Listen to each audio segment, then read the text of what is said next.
Docteur Laurent Grange, bonsoir. Vous êtes rhumatologue au CHU de Grenoble et vous êtes président de l'Association française de lutte anti-rhumatismale. C'est une association de patients. Alors, vous avez publié une grande enquête sur l'arthrose qui touche, dites-vous, 10 millions de Français qui souffrent en silence parce que souvent on leur dit « Oh, bah, c'est pas grave, c'est de l'arthrose ». Mais c'est quoi exactement l'arthrose? Alors, dites-nous. L'arthrose, c'est très simple, hein, c'est une destruction progressive du cartilage, qui est la structure qui recouvre l'os et qui permet qu'une structure osseuse puisse bouger par rapport à une autre. Alors, la différence entre l'arthrose, parce que vous êtes rhumatologue, c'est quoi alors la différence entre l'arthrose et le rhumatisme? Quand on dit « Oh, j'ai des rhumatismes ». Alors, l'arthrose est un rhumatisme, voilà. Mais en fait, la grosse différence, c'est entre les arthrites, la polyarthrite rhumatoïde, qui est un rhumatisme inflammatoire, et l'arthrose, qui est dit un rhumatisme dégénératif. Alors, dégénératif, alors d'abord, est-ce que ça touche toutes les articulations? Ça peut toucher quasi toutes les articulations. L'articulation les plus importantes, c'est au niveau du dos, par exemple. Ensuite, il y a le genou, la main, ça peut être l'épaule, ça peut être les chevilles, etc. D'accord. Qu'est-ce qui fait que notre cartilage se détériore? C'est l'âge? Alors, c'est l'âge, mais pas que. En fait, c'est une destruction qui est active. Dans ce cartilage, il y a des petites cellules qui s'appellent des chondrocytes qui, tout au long de la vie, fabriquent du cartilage de bonne qualité. Ouais.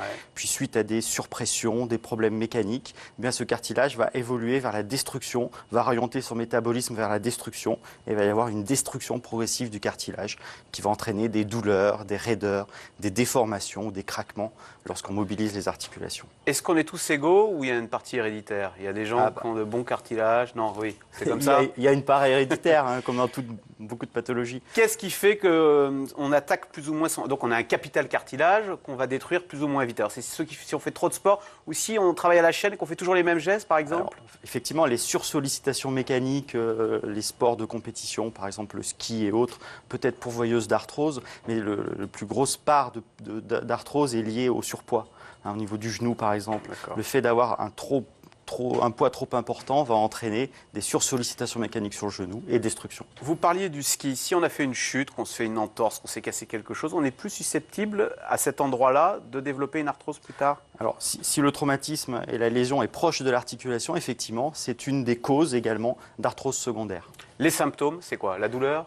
Le maître symptôme de l'arthrose, c'est la douleur. Hein. C'est l'articulation qui fait mal, plutôt en fin de journée, avec une petite raideur le matin de quelques minutes. Mais c'est surtout vraiment la douleur, la raideur et la diminution de la capacité à mobiliser l'articulation. Comment on la détecte? Il faut faire une radio? C'est très simple. C'est essentiellement par l'examen clinique, l'interrogatoire et éventuellement une radio. D'accord. Est-ce que je veux dire, bon, on souffre, on n'en meurt pas de souffrir, c'est très désagréable. Est-ce que on peut souffrir en silence toute sa vie, ou est-ce que ça peut dégénérer une arthrose? Je veux dire, attention, il y a un moment où il faut aller consulter quelqu'un. On ne peut plus ne rien faire. Une des réponses qu'on a eues grâce à cette enquête, c'est dire que l'arthrose, c'est pas une fatalité. L'arthrose, il y a des choses à faire, il y a des traitements efficaces qui existent, et donc il faut la prendre en charge le plus tôt possible. Parce que plus on attend, plus l'articulation est abîmée, moins on aura de facilité à pouvoir la traiter. Alors, qu'est-ce que vous soignez, vous? Est-ce que vous soignez le cartilage? Vous le reconstituez, ou est-ce que vous soignez les symptômes, c'est-à-dire la douleur, les conséquences de l'arthrose? Alors, on n'est pas magicien, hein, en médecine, c'est un peu difficile. Donc, on soigne surtout les conséquences et on essaye de ralentir un petit peu l'évolution structurale de ce cartilage, cette destruction structurelle. Et pourquoi on ne peut pas le régénérer, le cartilage? Pour l'instant, c'est au niveau de la recherche. Effectivement, on a pas mal de recherches en cours sur les injections de cellules souches dans le cartilage, etc. Mais pour l'instant, c'est encore au niveau de la recherche, ce n'est pas encore dans la pratique quotidienne. Et si jamais ça doit dégénérer, à la fin, on a une prothèse, quoi. On se fait changer... Effectivement, la prise en charge ultime, c'est la prothèse. Mais en France, on a une particularité, on a une médecine rhumatologique particulière, c'est-à-dire qu'on prend en charge, du point de vue médical, les arthrosiques. Ce qui est un peu différent dans les autres pays européens, où c'est parfois les orthopédistes qui prennent en charge ça, donc c'est j'opère ou j'opère pas. Tandis qu'en France, nous, on a toute une prise en charge médicale qui fait qu'il y a moins de prothèses posées en France par rapport à d'autres pays européens. Et c'est plutôt mieux ou plutôt moins bien? C'est plutôt mieux, puisque nous, on se bat pour poursuivre et pouvoir aider le maintien de cette prise en charge médicale qui nous paraît importante. D'accord. Que fait-on? Alors vous dites la principale conséquence de l'arthrose, c'est la douleur. Hein. Souvent on dit la douleur, bah voilà, c'est comme ça, il n'y a rien à faire. Alors que fait-on pour essayer de soigner ou de calmer cette douleur? Quels sont les remèdes? Alors nous on se bat pour dire qu'il n'y a pas rien à faire, il y a des choses à faire, donc il y a des traitements médicamenteux et des traitements non médicamenteux. Alors on va commencer par le... Allez, comme vous voulez. Non médicamenteux. Le non médicamenteux. C'est ce qu'il faut faire au début. Exactement. Bon.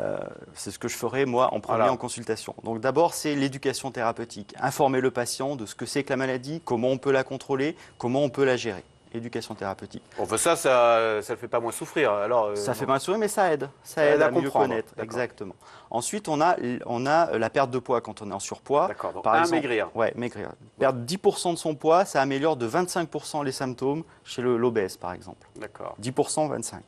Ensuite, on a l'exercice physique. Garder une activité physique. Alors ça, c'est très contre-intuitif. On se dit, j'ai de l'arthrose, c'est-à-dire que justement, mes articulations, elles commencent à être fatiguées, et vous dites, tiens, vous allez les solliciter encore plus en faisant du vélo. Mais alors on se dit, alors là, je vais complètement perdre mon genou, là. Eh bien non, parce que l'arthrose, ce n'est pas de l'usure. L'arthrose, c'est un mécanisme dynamique qui fait que l'articulation se détruit. Donc si on garde une activité physique, une tonicité musculaire suffisante, eh bien on aura moins de symptômes, on aura une meilleure qualité de vie. Mais vous avez expliqué au début que quand on sursollicitait une articulation, c'est là où on pouvait développer de l'arthrose.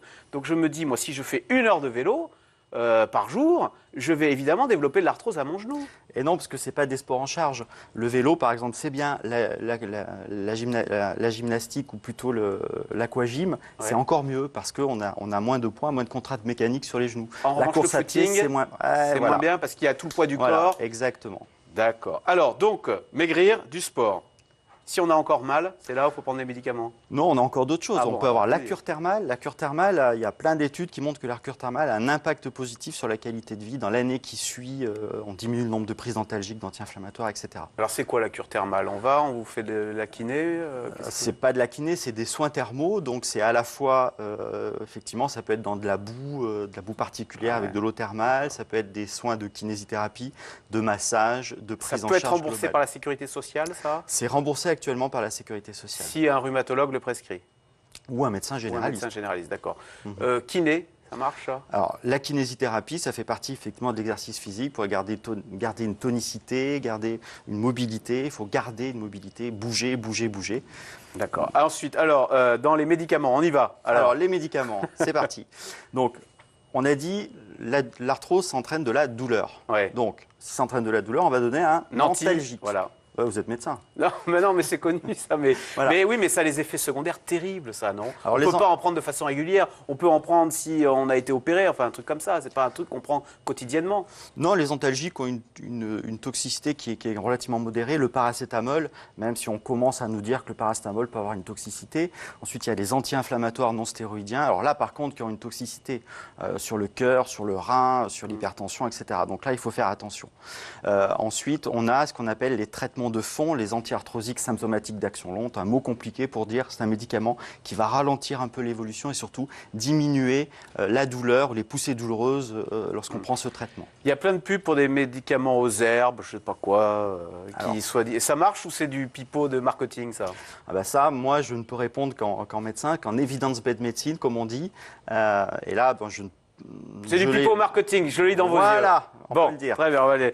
Vous remarquez que les médicaments, en revanche, les vrais, sont de moins en moins bien remboursés par la Sécurité sociale parce que la Sécurité sociale affirme qu'ils ont un service médical rendu insuffisant. C'est quand même pas très encourageant, ça veut dire qu'ils ne marchent pas tellement. Alors, non. En fait, on est d'abord très inquiet, effectivement, puisqu'il y a une grosse crainte de déremboursement, des anti-arthrosiques symptomatiques d'action lente, des injections de traitement qu'on appelle l'acide hyaluronique, on injecte des produits dans l'articulation pour soulager les douleurs. C'est des médicaments qui marchent, qui ont une efficacité modeste, mais une efficacité. Merci beaucoup, Dr Léo Grange. Donc, je rappelle, vous êtes rhumatologue. Si on a des questions, on peut téléphoner à votre service, Allo Rhumatisme. Je crois qu'il y a le numéro qui s'affiche. Et puis, je rappelle que vous êtes président également de l'Association française de lutte anti-rhumatismale. Merci. Restez avec nous tout de suite. Yves Calvi, C'est dans l'air, qui revient sur la loi de programmation militaire. Combien de casernes vont fermer en France? Quelle sera l'armée de demain? C'est dans l'air est intitulé ce soir « Les nouveaux défis de l'armée française ».